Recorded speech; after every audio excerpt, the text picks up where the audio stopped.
ಎಷ್ಟಾಯ್ತು ಬ್ರೋ? ಟೋ ಮಾಡೋಣ, ಕುತ್ಕೊಳ್ಳಿ. ಮಾಡ್ತೀನಿ, ಕುತ್ಕೊಳ್ಳಿ. ಆಗತ್ತೆ 900 cc ಪವರ್ ಬ್ರೋ, ಟ್ರೈ ಮಾಡೋಣ.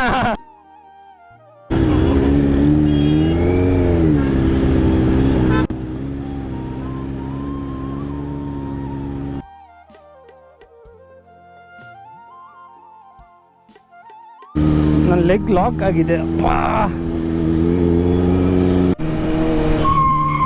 ಅಪ್ಪ ಅಪ್ಪ ಅಪ್ಪ ನೋಡಿ, ಆ ರೈಟ್ ಸೈಡ್ ಅಲ್ಲಿ ಟೌನ್ ಅಲ್ಲಿ ಹೋಗ್ಬೇಕು, ಅಲ್ಲೇ ಇದೆ ಪೆಟ್ರೋಲ್ ಬಂಕ್.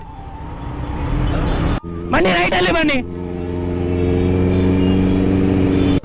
ಅಷ್ಟೇನಾ? ಇವಾಗ ನಿಮ್ಮ ಹತ್ರ 2 ಆಪ್ಷನ್ ಇದೆ. ಒಂದು ಇದರಲ್ಲೇ ಹಾಕ್ಬಿಡಿ, ಇಲ್ಲಾಂದ್ರೆ ಅಲ್ಲೇ ಪೆಟ್ರೋಲ್ ಬಂಕ್ ಇದೆ, ಜಸ್ಟ್ ಅಲ್ಲೇ ಇದೆ. ನಮ್ಮ ಪವರ್ ಇದೆ, ನಾ ಗಾಡಿಯಲ್ಲಿ ಪವರ್ ಇದೆ, ನನ್ನ ಲೆಗ್ ಅಲ್ಲಿ ಪವರ್ ಇದೆ. ಸ್ವಲ್ಪ ಪೇನ್ ಆಗ್ಬಿಟ್ಟಿದೆ ಅಪ್ಪ.